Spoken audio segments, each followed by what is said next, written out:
तो hello everyone, हम लोग अपनी डिस्कशन को कंटिन्यू करते हैं। स्ट्रक्चर ऑफ पर्सनैलिटी से बात करते हैं। हमने पर्सनैलिटी की डायमेंशन को समझा, कॉन्शियस माइंड को समझा।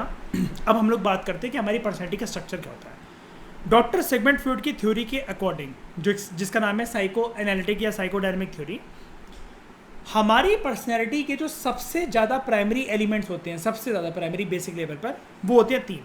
इसको कई लोग ना आईडी बोलते हैं। आईडी नहीं होता ये, इसको हम लोग कहते हैं इद, दूसरा ईगो और तीसरा सुपर ईगो। अब मैं एक बात क्लियर कर देना चाहता हूं आपको। इद को तो अभी साइड हटा दो। आप जो लेमन लैंग्वेज में किसी से बोलते हैं ना, तेरे में बहुत ईगो है, पहली बात तो ये बोलना छोड़ दो, ये गवारों वाली टोन है, क्योंकि ये ईगो का मतलब ये होता ही नहीं है। तेरे में बहुत ईगो है। ईगो का मतलब इंग्लिश लैंग्वेज के अंदर और रियल साइकोलॉजिकल, जहाँ से वर्ड निकला है साइकोलॉजी से, ईगो का मतलब पता है क्या होता है? ईगो का मतलब ये नहीं होता कि तेरे में ज़्यादा ईगो के कम ईगो या इमोशंस बात नहीं होती। ईगो का मतलब होता है वास्तविकता, रियलिटी। रियलिटी, सच्चाई को कहते हैं हम लोग ईगो। तो कभी किसी से ये मत बोला करो तेरे में बहुत ज़्यादा ईगो है, तुम तो उसे तारीफ कर रहे हो बल्कि उसकी, तू और ज़्यादा रियल है। सुपर ईगो भी बताता हूँ क्या होता है। सुपर ईगो वो होता है जो पर्सन बहुत ज़्यादा मॉरल प्रिंसिपल्स पे चलता है। इसका एक एग्जांपल दूं, हाउसफुल 1 देखिए, 1 पहला पार्ट किसी ने, अक्षय कुमार बार बार हर किसी से एक लाइन ये बोलता रहता कि झूठ नहीं बोलना चाहिए। तो सब लोग जो क्या कहते हैं, यार अगर किसी का घर बस रहा हो तो कभी कभी झूठ बोला जाए तो वो झूठ भी सच होता है। तो कहता नहीं है बार बार, यार ऐसा कहाँ लिखा है यार, वो झूठ बोलने से कतराता है। या फिर एक और चीज़ मैं बताता हूँ, सुपर ईगो का बेस्ट एग्जाम्पल लेटेस्ट बताता हूँ। बजरंगी भाईजान में उसके पास ऑप्शन होता है कि वो बॉर्डर क्रॉस कर जाए, लेकिन वो फिर भी 3 बार परमिशन लेकर जाना चाहता है, जब तक वो तीसरी बार कैमल नहीं आ गए होते हैं वहाँ पर, और वो जब गोली नहीं खड़ी हो गई होती है, उसको वो पिट भी रहा होता है। पाकिस्तान का वो जो फौजी होता है, जवान होता है, उनका जो कमांडर होता है, वो कहता भी है कि मैंने जाने के लिए कहा था, गए क्यों नहीं? हम बजरंग बली के भक्त हैं और हम परमिशन लेकर जाएंगे। बोलता कि नहीं बोलता? ये है उसके अंदर सुपर ईगो, मॉरल प्रिंसिपल्स पे चलने वाला। अब ये तीनों फोर्सेस हमारे अनकॉन्शियस माइंड के अंदर रिसाइड करती हैं फोर्सेस की फॉर्म में, और हम इनको जान कैसे सकते हैं? जिस वे में बंदा बिहेव करता है कभी भी आपसे। अभी एक चीज याद रखना, इद, ईगो, सुपर ईगो, ये सिर्फ एक कंसेप्ट है। ऑब्वियसली बात है, अगर जो भी चीज माइंड की पार्ट है, पूरी की पूरी साइकोलॉजी कंसेप्ट है, रियल चीज तो कुछ भी नहीं है। मैं आपके दिमाग को चीर फाड़ डालूंगा, ब्रेन निकाल लूँ, क्या उसके अंदर से कुछ कंकड़ निकलेंगे? ये रहा इद, ये रहा ईगो, ये रहा सुपर ईगो, ऐसा तो नहीं होता ना। अब देखो यहाँ पर, देखो हमारे अनकॉन्शियस, आपने ना इसको आइसबर्ग या किसी एक्वेरियम की तरह समझ लो। सबसे नीचे जो पानी का स्रोत है, जहाँ पर आप ओशन फ्लोर के ऊपर जा नहीं सकते, वो है आपका अनकॉन्शियस माइंड। अनकॉन्शियस माइंड में जो डीप डिजायर्स होती हैं, उनमें से एक डिजायर होती है इद। इद का मतलब होता है, अभी आगे बताऊंगा, शॉर्ट में जान लो, सेक्सुअल एनर्जी। याद है? लोगों को देख देख के, अभी मैंने बताया था प्रीवियस लेक्चर के अंदर, लोगों को देख देख कर सेक्सुअल फैंटेसी तुम्हारी जाग रही थी, लेकिन तुमने अपने आप को कहा, अरे यार क्या सोच रहा है यार, अरे यार क्या सोच रही है यार, हटाओ इस थॉट को, कुछ भी सोचने लग जा रहा है, नहीं नहीं ऐसा पॉसिबल नहीं है। तुमने इस थॉट को दबा दिया। कहाँ डाला? तुमने समुद्र में, उसमें पत्थर बांधकर उसको नीचे फेंका। अब ये समुद्र क्या है? आपका अनकॉन्शियस माइंड। इस अनकॉन्शियस माइंड के अंदर सबसे डीप लेवल की जो डिजायर होती है, वो होती है आपकी सेक्सुअल फैंटेसीज। फिर जब जमीन और समुद्र का जो संगम हो रहा है, यहाँ पर होता है आपका प्रीकॉन्शियस, सबकॉन्शियस माइंड। इसका स्ट्रांग होना बहुत जरूरी है। क्यों? ये एक ऐसा पार्ट होता है जहां पर सब अनकॉन्शियस माइंड को थोड़ा सा समझ सकते हो, थोड़ा सा, और कॉन्शियस माइंड के बारे में अवेयरनेस थोड़ी सी ला सकते हो। ये स्ट्रांग जिसका होता है ना, वो पर्सन जो होता है वो सक्सेसफुल होता है। अच्छा, आपने एक लाइन सुनी होगी ना कि आइंस्टाइन ने अपना दिमाग बहुत यूज करा था, पूरी जिंदगी हम अपना दिमाग 2% भी यूज नहीं करते हैं। अगर हम करना सीख जाए तो उस दिमाग की पोटेंशियल बहुत है। पूरी जिंदगी हमारी सिर्फ सोने, खाने, पीने, सेक्स, डिजायर्स और मेटलिस्टिक प्लेजर्स और प्रोक्रेस्टिनेशन में जाती है। माइंड को जिस दिन यूज करना सीख गए, ये लाइफ एंजॉयबल बन जाती है। ये लाइन पक्का सुनी होगी आपने। प्री कॉन्शियस माइंड के अंदर आपका होता है सुपर ईगो, जिसमें आप इसी के साथ जुड़ी होती है रियलिटी। रियलिटी बाहर की होती है, एक्सटर्नल रियलिटी, और सबसे ऊपर आपका होता है जिसके बारे में आप कंप्लीटली अवेयर होते हैं, वो होता है आपका कॉन्शियस माइंड। तो ये मेरा माइंड का level, conscious level 1, pre conscious 2, unconscious 3। 3 desires होती हैं, इद, ईगो और ये सुपर ईगो। चलो एक एक करके समझते हैं इनके बारे में। इद ना एक सोर्स है पर्सन की इंस्टिंक्चुअल एनर्जी का।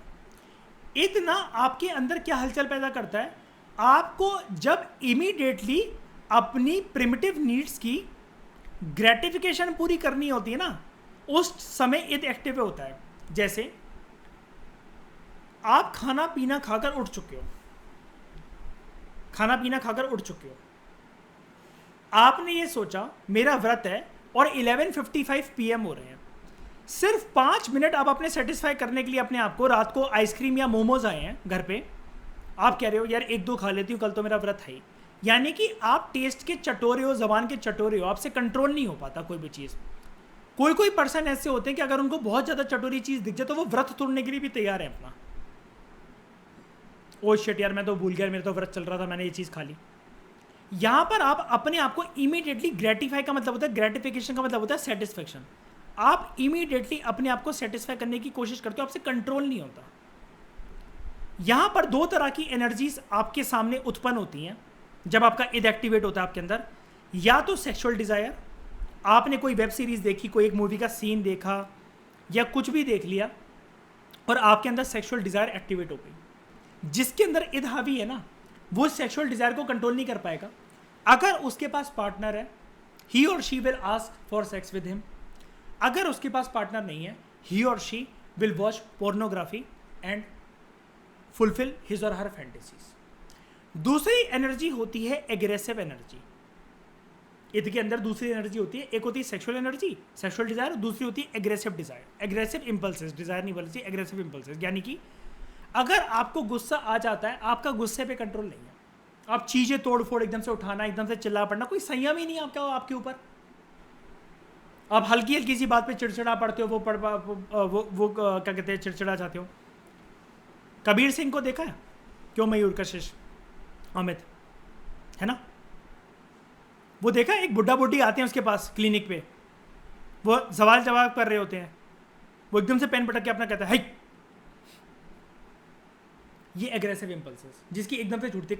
इन्हीं लोगों को हम लोग कहते हैं जिसके अंदर इद, अपने आप को जो अपनी इद जो कंट्रोल नहीं कर सकता ना, ऐसा पर्सन व्रत नहीं रख सकता कभी भी। ऐसा पर्सन का अपने ऊपर कोई संयम नहीं है। ये किस्मत के ऊपर बहुत डिपेंड करते हैं ऐसे पर्सन। जहां जिंदगी जा रही है, जैसे दिन बीत रहे हैं, लक फैक्टर के ऊपर बहुत ज़्यादा डिपेंड करते हैं। ऐसे ही लोग या तो बहुत ज़्यादा ठरकी होते हैं या ये सनकी दिमाग के होते हैं कि उनको छोटी छोटी बातों पे गुस्सा आने लग जाता है, साइको टाइप के पर्सनालिटी। और इद हमेशा चलता है जब आपने सीख लिया कि ज़्यादातर एनर्जी इसकी सेक्सुअल एनर्जी है। इद वर्क करता है प्लेजर प्रिंसिपल पर। आपको कैसे ना कैसे करके अपने आप को इमीडिएट प्लेजर देना है, खाकर, सेक्स कर या किसी पे भड़ास निकालकर, अपना सनकपन दिखाकर। गुस्सा आप किसी और फॉर्म में भी निकाल सकते थे, चुप भी रह सकते थे, लेकिन जब तक आपने अपना टीवी नहीं फोड़ लिया तब तक आपको चैन नहीं मिली। जब तक आपने पोर्नोग्राफिक मटेरियल को एक्सेस नहीं कर लिया तब तक आप बेचैन ही रहे। मैं कहाँ जाऊँ, यहाँ जाऊँ, वहाँ जाऊँ, गेस्ट बैठे हुए हैं, कहाँ बैठूँ, कहाँ देखूँ, क्या करूँ। जब तक आपने कोई चीज़ ठूस नहीं ली, मैं तो आज वही फ्लेवर की पेस्ट्री खाऊंगा या खाऊंगी, तब तक आपने चैन नहीं लिया। ये चीज़ it works on pleasure principle, जिसमें एज्यूम होता है कि लोग जो है ना, मतलब जिनके अंदर इद एक्टिवेट है, वो हमेशा प्लेजर को सीख करने के पीछे पागल रहते हैं और वो पेन को अवॉइड करते हैं। नहीं, मुझसे कंट्रोल नहीं होने वाला, मैं वेट नहीं कर सकता कि कल मोमोज खाएंगे, मुझे अभी चाहिए। नहीं, I can not delay my sexual gratification. भैया एनर्जी अभी जागी है, मुझे अभी सेक्स करने का मन हो रहा है। उस साले को मैं बताऊंगा अभी मैं नहीं रह सकता भाई, कल तक मैं आज ही फोड़ कर आऊँगा उसे। कबीर सिंह याद है, किसने हाथ लगाया उसको, एकदम भागता है। ठीक है, फ्रॉइड ये कंसिडर करता था ज़्यादातर पर्सन की ये जो एनर्जीज है ना, आपने कितनी, अच्छा आपने क्या सीखा आज की क्लास में, जिसके अंदर इद एक्टिवेट होता है उसके अंदर 2 प्रकार की कौन सी एनर्जीज होती हैं? कौन सी? सेक्स और दूसरी एग्रेशन। सेक्स और एग्रेशन। फ्रॉइड के अनुसार 90% जो एनर्जी होती है ना वो ईद वालों के अंदर वो सेक्सुअल होती है, बाकी एग्रेसिव होती है। और जब आपका ईद एक्टिवेट होता है ना, Eid activate, you do not care for moral values, society या फिर दूसरा इंडिविजुअल। अब मैं एक देसी पने में एक बात कह देता हूँ साफ साफ, ईद किसका, अच्छा एक बात और बता देता हूँ, ईद ईगो सुपर ईगो ना सबके अंदर होता है, बस मेरे अंदर हावी क्या चीज़ ज़्यादा है ना इसके ऊपर डिपेंड करता है। अच्छा ईद वाले पता कैसे होते हैं, इनको फर्क नहीं पड़ता मॉरल वैल्यूज सोसाइटी और इंडिविजुअल से। यानी कि रोड पे खड़ा होकर अगर मैं अपनी बंदी को किस कर रहा हूँ ना, स्मूच कर रहा हूँ ना, मुझे फ़र्क नहीं पड़ता कौन पापा को बोल देगा, कौन देख रहा है, ये हॉल लोग क्या कहेंगे, मैं बेशरम हो रखा हूँ बिल्कुल एक नंबर का। मुझे अगर किसी को मारना है ना, मैं ये वेट नहीं करूँगा कि मतलब यहाँ गुस्सा दिखाना किसी के ऊपर कि भैया उसके पापा खड़े हैं, उसके घर वाले खड़े हैं, अभी तो ना चिल्लाऊँ, कम से कम मैं उसके ऊपर, मैं घर के नीचे खड़ा होकर गाली देने लगा। ईद वालों का अपने आप में संयम नहीं होता है बिल्कुल भी, और ऐसे लोग सबसे ज़्यादा नकारे, अनसक्सेसफुल, और अल्टीमेटली यही लोगों के अंदर आगे जाके सुसाइडल टेंडेंसी बन जाती है हर चीज़ की, क्योंकि आदत है कि इमीडिएटली चाहिए। मतलब ये इनका अलग से ही एक ईगो है कि मुझे इमीडिएटली चाहिए ये चीज़। ईगो मतलब जैसे हम लोग नॉर्मल लैंग्वेज में बात करते हैं, मुझे ये खाना है, मुझे सेक्सुअल डिज़ायर अभी फुलफिल करनी है, और अभी इसके ऊपर मुझे गुस्सा निकालना है, इसको जब तक मैं रुला ना दूँ मेरी रोटी नहीं पचेगी, मेरा खाना नहीं पचेगा, मैं एक बार इसके आंसू देख लूँगा बस मैं खुश हो जाऊँगा। और ये ईद वाले जो पर्सन होते हैं ना, जब मतलब ये तीनों, मैं फिर से बोल रहा हूँ, ईद ईगो सुपर ईगो सबके अंदर होता है, जिसके अंदर ईद बहुत हावी होता है ना, ऐसे लोग अपनी गर्लफ्रेंड और अपनी वाइफ की कदर भी नहीं करते हैं।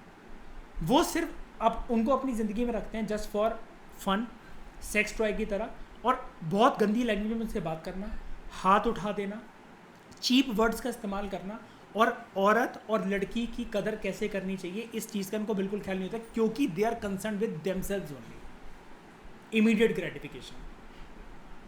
और यहाँ पर एक लाइन देख रहे हो, it does not care for moral values society और अदर इंडिविजुअल्स। ये पूरा का पूरा आप एग्जाम्पल, पूरा पैराग्राफ कबीर सिंह से रेट कर सकते हो। वो याद है जब वो उसके घर जाता है, उसके पापा कहते हैं माँ यो वे बाहर निकल यहाँ से, तो जब वो कैरा एडवेन्यूज को मनाने आती है तो बाइक पे कुछ लड़के होते हैं, 2 लड़के के, पुलिस को फ़ोन कर, तो वो उसको किस कर देता है, now tell them to get lost, कहता ना उससे। वो क्या कर रहा होता है, क्या उसको कुछ शर्म है, कुछ वो है नहीं ना, ये चीज़ है। जब वो पहली बार उससे कॉलेज में मिलता है, इतनी भीड़ भड़का होती है, लड़कियों ऊपर बैठ के अंताक्षरी खेल रही होती है, उसको नीचे बुलाता है और गाल पे किस कर देता है। Does he care for anyone, society, और वो ये क्या सोचेगी। इसलिए ये कबीर सिंह के एग्जांपल्स आप रिलेट कर सकते हैं इधर। आपको लगता होगा ना कबीर सिंह ने ये रोल निभाया कैसे, ये क्या करा उसने, मतलब। और ऐसे साइको वाले बंदे होते हैं ऐसे कुछ कुछ, जो अपनी बंदी को लेकर ओवर पॉसेसिव हो जाते हैं, इतने हो जाते हैं कि खो ही देते हैं। And Kashish you know better, है ना, ग्वालियर की कुछ कहानियाँ हैं ऐसी फेमस।